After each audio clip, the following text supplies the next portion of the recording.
قد خصك هذا الحديد في باطن الأرض يشكل مجالا مغناطيسيا يمتد ل60,000 كيلومتر. تصوروا يعني بحدود 60,000 كيلومتر يمتد هذا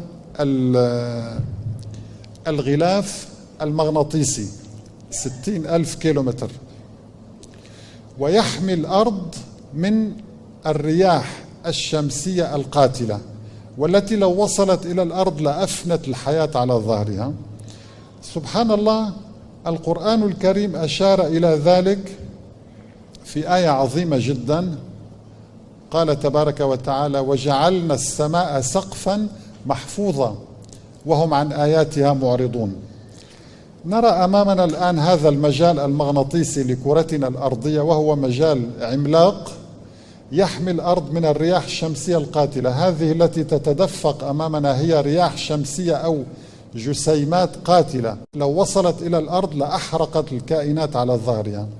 ولكن من رحمة الله تعالى أنه وضع هذه الكميات من الحديد في باطن الأرض، مما يساهم بتشكل هذا المجال المغناطيسي القوي جدا.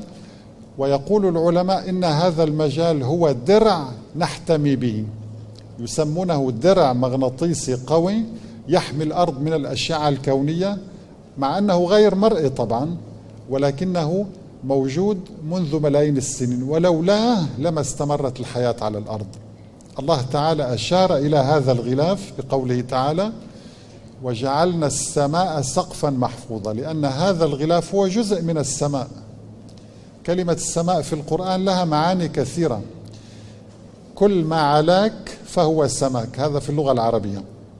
فالسماء تمتد من فوق رؤوسنا إلى أبعد مجرة، كل هذا اسمه سماء. وبالتالي فإن هذا الجزء من السماء، الجزء القريب منا، هو بمثابة سقف يحمينا من الأشعة الكونية والرياح الشمسية القاتلة وغير ذلك. وأشار إليه القرآن وسماه سقف، والعلماء يسمونه درع واقي للأرض. سبحان الله.